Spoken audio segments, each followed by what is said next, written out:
नमस्कार, डिजाइन विशेष में आपका स्वागत है। मैं हूं डॉक्टर प्रतीक श्रीवास्तव और इंदौर की भाजपा में इस वक्त खदबदाहट है। और ये खदबदाहट इसलिए है कि इंदौर भाजपा के आधार स्तंभ माने जाने वाले, संघर्षशील माने जाने वाले और 1980 से लेकर 90 तक में भारतीय जनता युवा मोर्चा के 2 बार अध्यक्ष रह चुके जगमोहन वर्मा ने बगावत कर दी है। वे पार्टी से नाराज हो चुके हैं, पार्टी से उन्होंने इस्तीफा दे दिया है।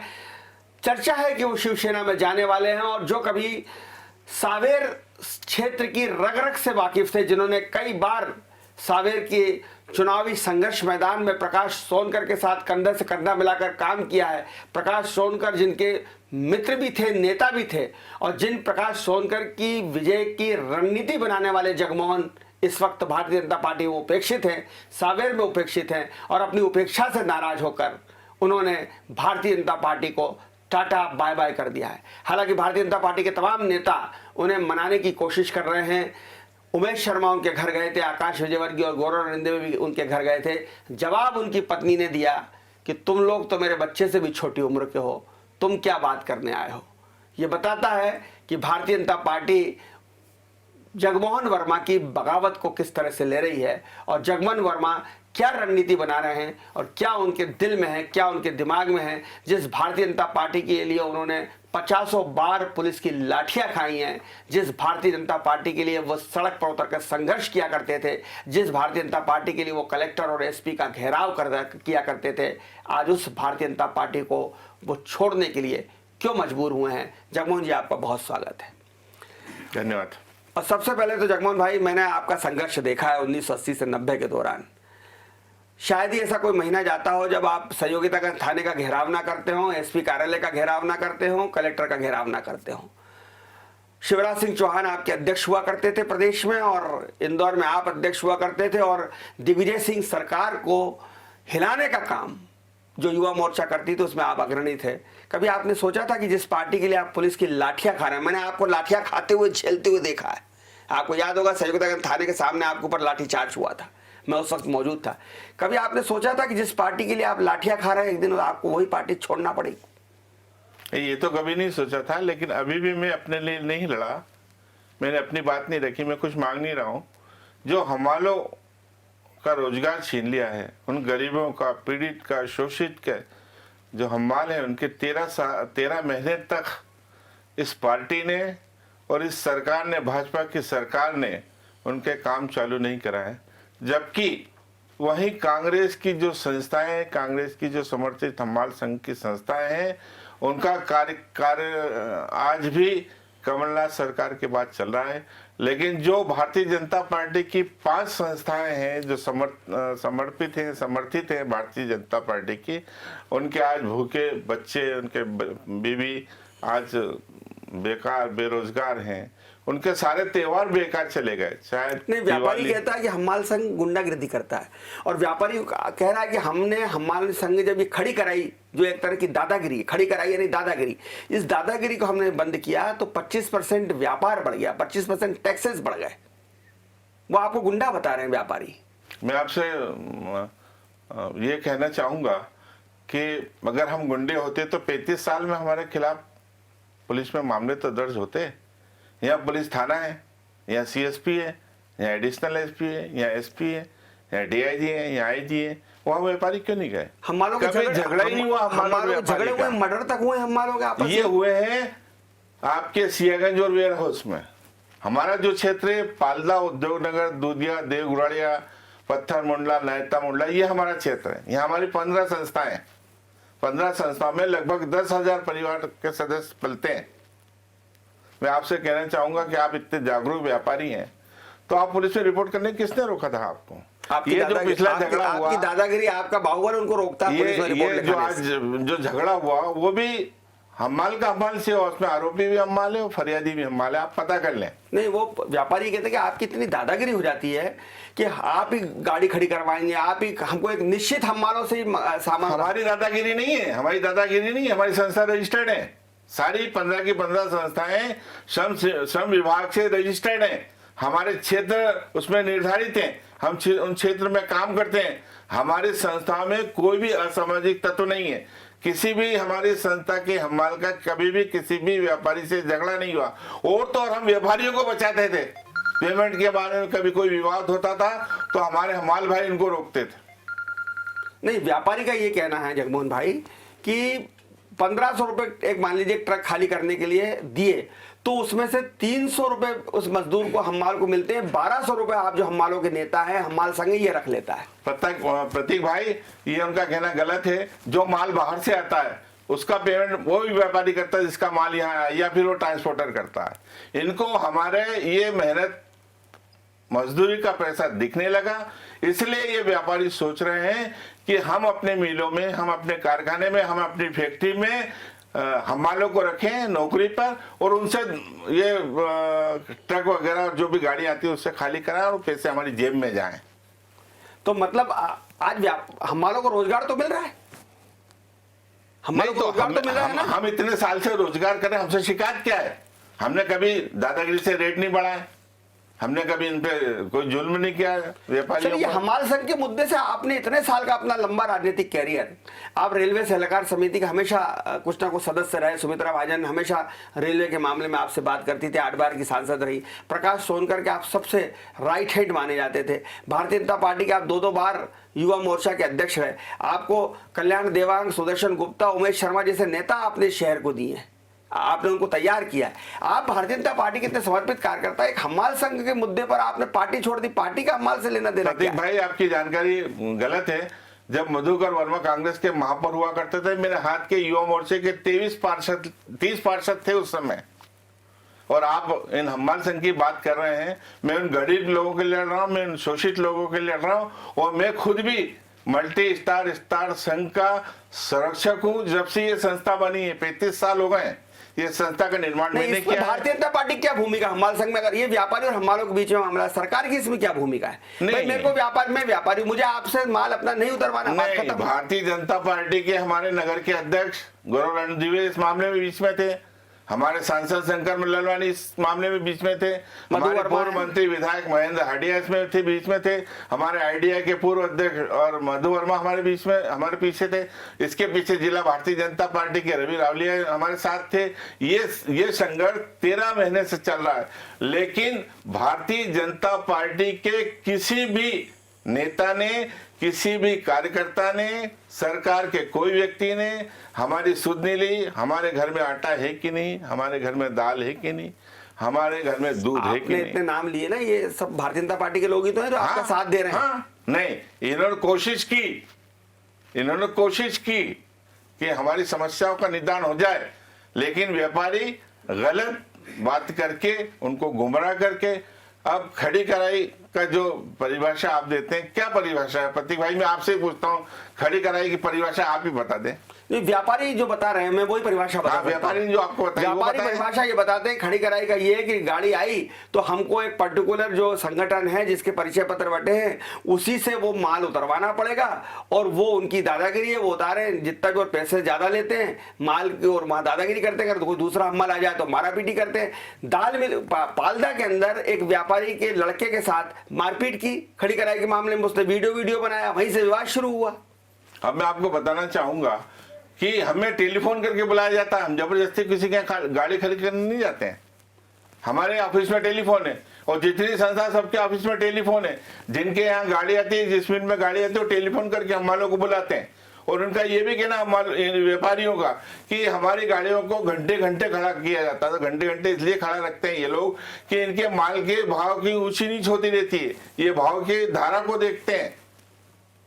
ये देखते हैं व्यापारी की जो बात है, तो व्यापारी के लड़के ने पहले मारा हमाल को, तब हमाल ने हमाल को मारा।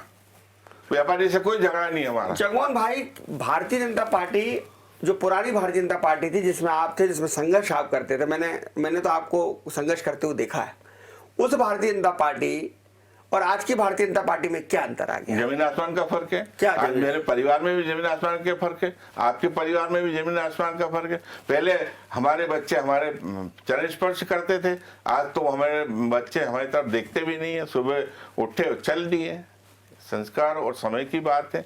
भारतीय जनता पार्टी में पहले वो जो संस्कार थे, लेकिन ये जो बाहर के लोग आ रहे हैं, ये कांग्रेस की संस्कृति हमारी भारतीय जनता पार्टी में ला रहे हैं और हमारे पार्टी के नेता भी इनको ज्यादा झेल रहे हैं। तुलसी सिलावट तो आपके सामने, आप और तुलसी सिलावट तो नगर निगम का पार्षद का चुनाव आमने सामने लड़ा, तो कहीं आपके मन में वो नाराजगी है कि जिस तुलसी सिलावट के खिलाफ आप कई सालों से संघर्ष कर रहे थे, आपने सावेर में संघर्ष किया, अपने वार्ड चुनाव में संघर्ष किया, छात्र संघ चुनाव के अंदर संघर्ष हुआ, कहीं आपके मन में वो पीड़ा है कि तुलसी सिलावट आ गए इसलिए कहीं आप भारतीय जनता? तुलसी सिलावट के आने से नहीं आने से मुझे कोई फर्क नहीं पड़ा। तुलसी सिलावट ने मुझे नगर निगम का 1 चुनाव हराया, मैंने प्रकाश सोनकर के साथ मिलकर उसको 4 चुनाव हराए सावेर में। तो फिर क्या पीड़ा है आपकी? पीड़ा हमारी यही कि हमारे हमालों की समस्या हल कर दें, आज हल कर दें। मैं आज इस्तीफा वापस ले लूंगा। मेरे को इस बात का आश्चर्य है कि मेरे को 3 दिन हो गए इस्तीफा दिए। कल हमारे अध्यक्ष और ये विधायक और उमेश शर्मा आए हमारे घर। वरिष्ठ लोग क्यों नहीं आ रहे आपसे बात ये करने? वो जाने। सुमित्रा महाजन का आपने सुमित्रा महाजन ने मुझसे बुलाया, मुझसे बात की। हाँ, उन्होंने मुझसे बात की, अधिकार पूर्वक बात की। उन्होंने कहा नहीं कि तुमको पार्टी में रहना पड़ेगा? क्यों नहीं कहा? उन्होंने कहा, मैंने उनको यही कहा कि मैं आपको बुधवार तक जवाब दूंगा। तो ताई की बात तो आप हमेशा मानते रहे। नहीं, वो तो हमारी वरिष्ठ नेता है, उसमें कोई दो राय नहीं है। आज भी पार्टी छोड़ने के बाद भी आपकी नेता है वो?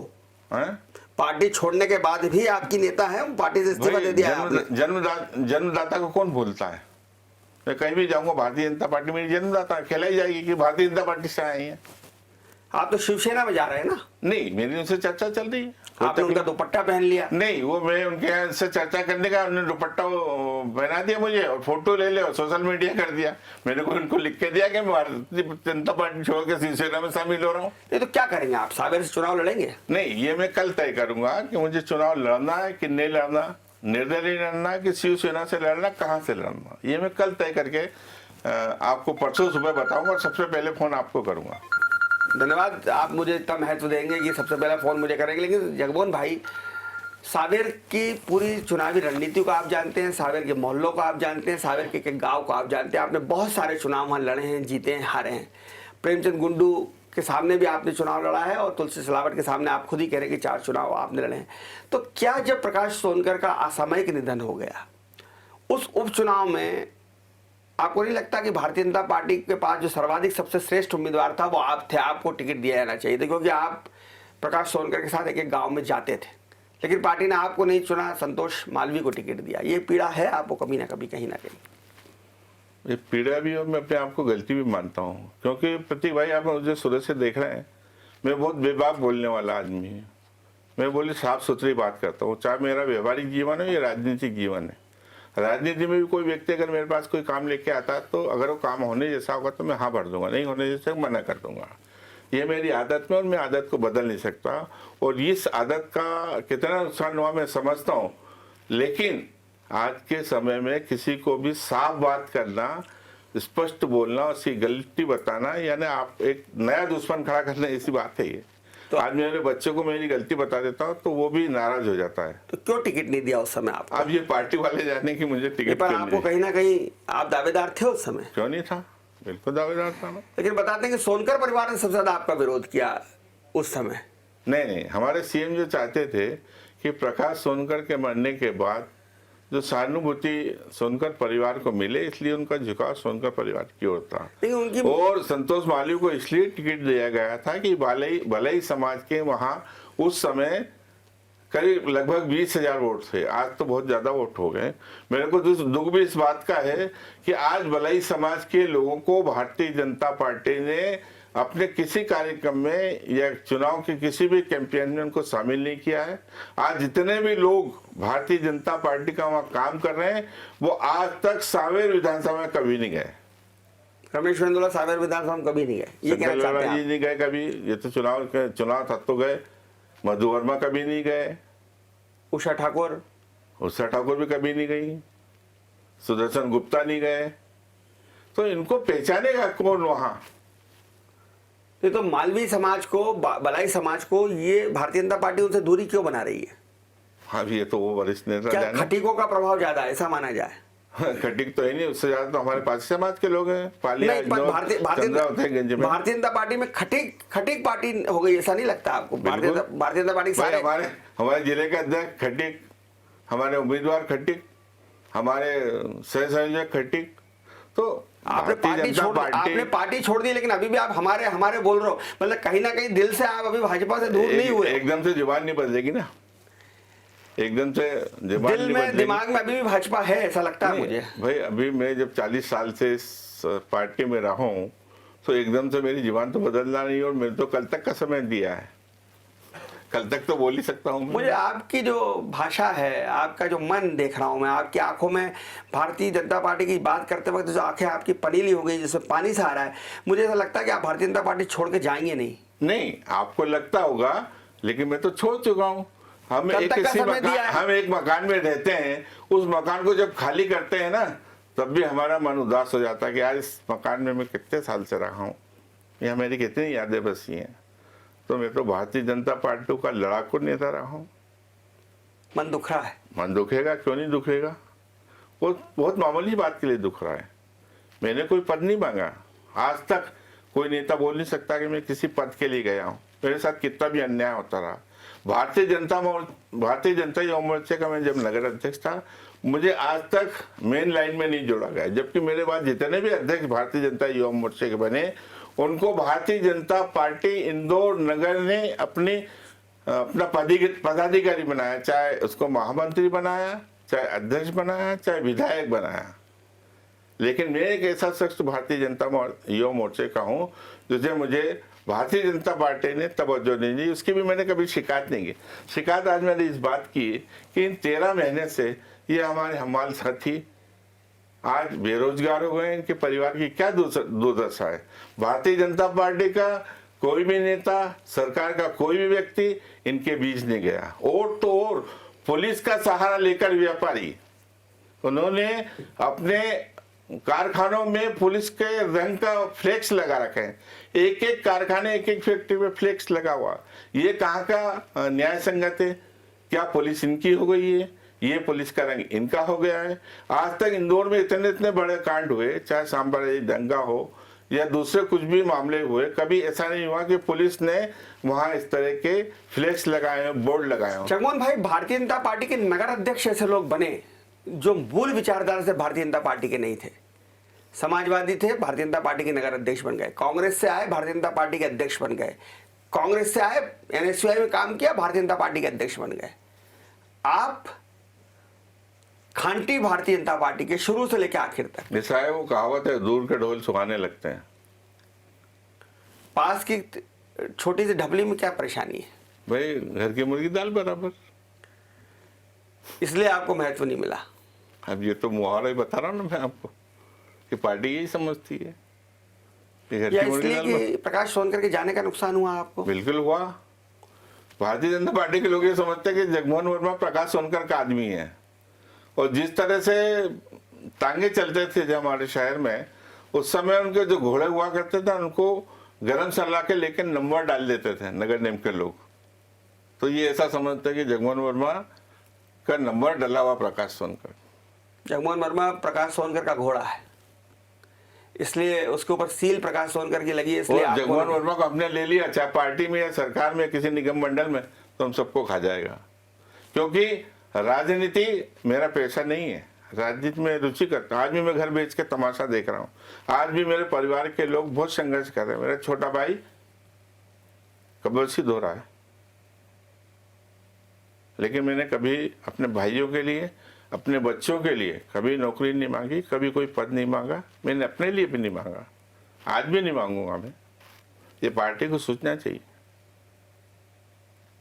पार्टी की उपेक्षा ने आपको एक जख्म दिया है, वो जख्म आप लेकर आज बड़ा जख्म हो गया, वो नासूर बन गया।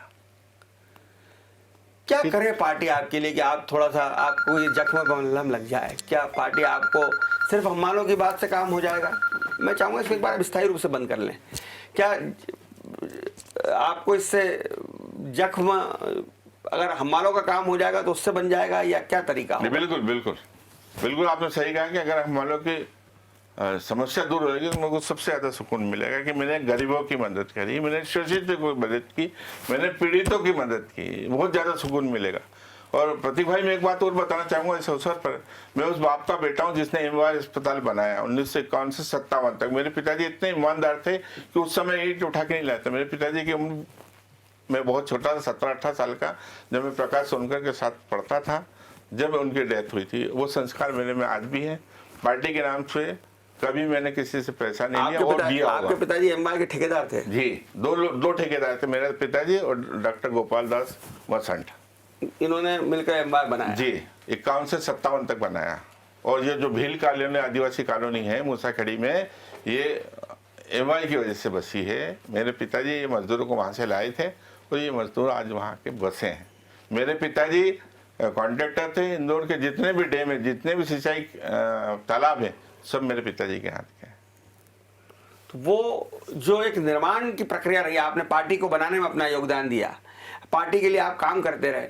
आज बहुत सारे पार्टी में जो युवा मोर्चा में आपके साथ काम करते थे, सुदर्शन गुप्ता, वो 2-2 बार विधायक बन गए, आप वहीं रह गए। कहीं दर्द होता है? जो आपने राजनाथ सिंह जी के साथ काम किया, आपने प्रमोद महाजन जी के साथ काम किया। प्रमोद महाजन जब राष्ट्रीय अध्यक्ष थे तब आप इंदौर के अध्यक्ष थे। शिवराज सिंह जी मुख्यमंत्री बन गए, आपको विजेंद्र सिंह सिसोदिया मंत्री बन गए, आप वहीं रह गए। ये पीड़ा, ये दर्द है? ये दर्द तो है। मैं इसको पार्टी की उपेक्षा तो मानूंगा, साथ में मेरी किस्मत को भी इसमें दोषी मानूंगा कि मेरी किस्मत में नहीं हो सकता। मैं लीडर में कर रहा हूँ। मैंने इतने डेटा खड़े किए, आपने खुद ने बोला।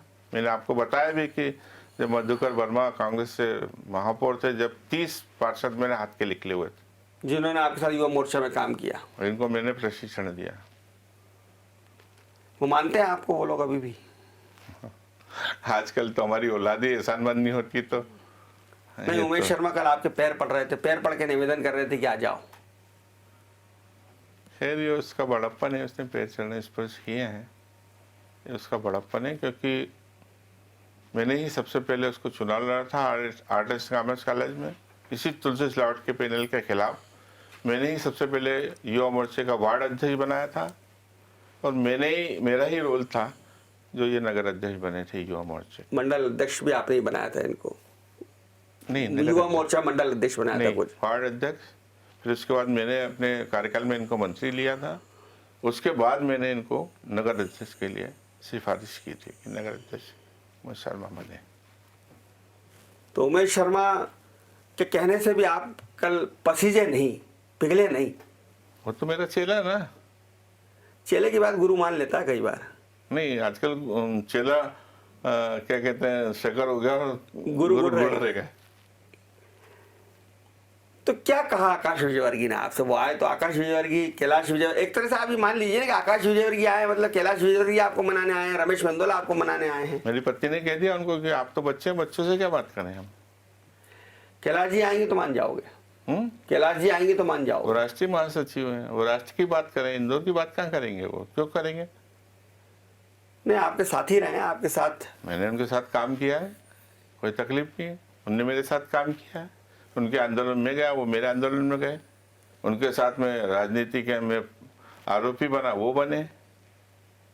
कौन से मामले में दोनों आप आरोपी बने? एक जल संकट का मामला था नंदानगर का, जो नर्मदा प्रोजेक्ट में तोड़फोड़ हुई थी, उस पर हम पर 302 लगी थी। वो तो बाद में पार्टी ने जब हस्तक्षेप किया तो 307 में क्या 307 में लगा था, 324 में तब्दीली हुआ। वो केस करीब 5-6 साल चला। हमारी जब सरकार आई तो वो मुकदमे वापस ले लिए गए। उसमें कैलाश विजयवर्गीय, रमेश मेंदोला और आप तीनों आरोपी? नहीं, रमेश मेंदोला नहीं थे, मैं था, एक श्याम सुंदर करके था, कैलाश विजयवर्गीय जी थे। एक मामला ये। दूसरा मामला एक प्रशासक थे, अभी जल संकट को लेकर मटका फोड़ा आंदोलन में कैलाश विजयवर्गीय नंदनगर से जुलूस लेकर प्रशासक उप्पल के निवास, शमशेर सिंह उप्पल, यशवंत निवास पर पहुंचे थे। और आप छावनी से आए थे? जी। जहां चप्पल दिखाने का काम हुआ था प्रमोद फड़नीकर को? नहीं, उस आंदोलन में नहीं था। अच्छा, तो ये इतने वरिष्ठ नेताओं के साथ काम करने के बाद, सीएम के साथ, जो शिवराज जी के साथ काम करने के बाद, क्या आपके पास कैलाश जी का या शिवराज सिंह का या विजेंद्र सिंह सिसोदिया का, इन लोगों का किसी का फोन नहीं आया कि जगमोहन घर की बात है यार, क्या नाराज हो रहा है? तो हमारा पुराना साथी है। ये तो आप उनसे पूछोगे क्यों नहीं आया। नहीं, मैं पूछ रहा हूँ आपसे, आया कि नहीं आया? नहीं, अभी तक तो नहीं आया। आपको लगता नहीं कि आना चाहिए था? आप उनके साथी हो। नहीं, मुझे संदेश मिल रहे हैं कि शिवराज सिंह जी चौहान का फ़ोन आएगा, नरेंद्र सिंह तोमर जी का फ़ोन आएगा, ये मुझे संदेश मिल रहे हैं। नरेंद्र सिंह तोमर जी के साथ भी काम किया है आपने? हाँ, वो भी युवा मोर्चे में थे। और जब एक रैली निकली थी लक्ष्मण बंगाली को, आपको याद हो जी, कि उसका एक सिरा शामिल में था, दूसरा कहाँ था? बड़े गणपति पे। उस रैली में शिवराज सिंह चौहान को आमंत्रित किया गया था और रामनाथ कोविंद भी थे उस समय, जो आज राष्ट्रपति हैं।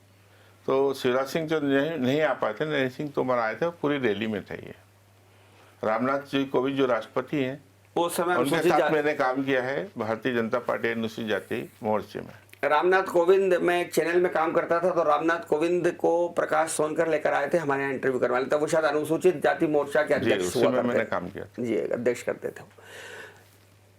तो क्या आप जिस पासी समाज से आते हैं, कांग्रेस के उम्मीदवार प्रेमचंद गुड्डू भी उसी पासी समाज से आते हैं, आपके वहां सावेर से लड़ने से क्या गुड्डू को फायदा नहीं मिलेगा? आप कह रहे हैं कि मैं सावेर से चुनाव लड़ सकता हूं, निर्दलीय लड़ सकता हूं, शिवसेना से लड़ सकता हूं।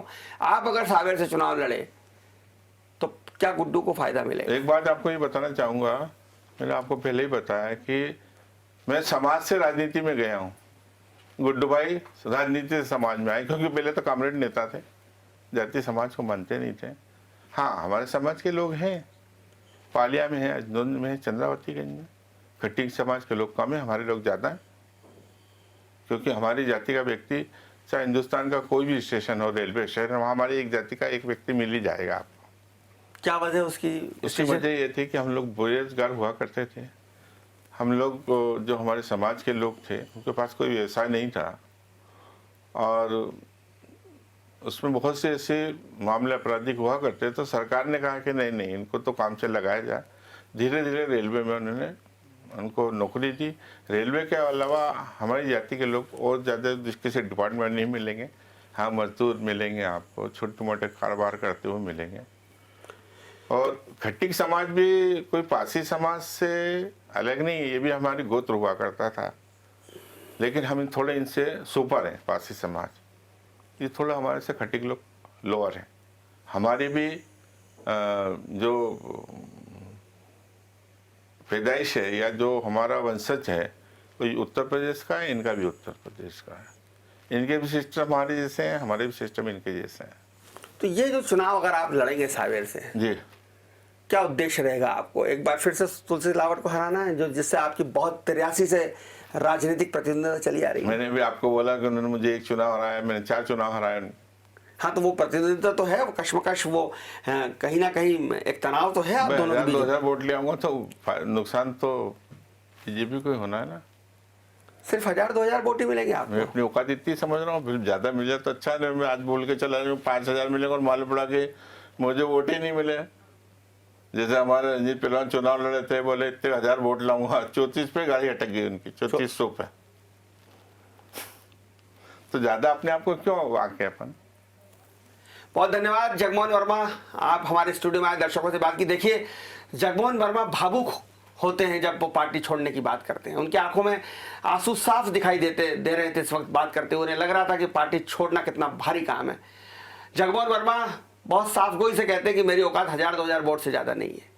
ये ईमानदारी और ये आत्माकलन बहुत कम नेताओं में होता है, वरना नेता एक मुगालते में जीते, एक बहुत ही ओरा में आत्मविश्वास में जीते कि मैं खड़ा हो जाऊंगा तो जाने क्या होगा।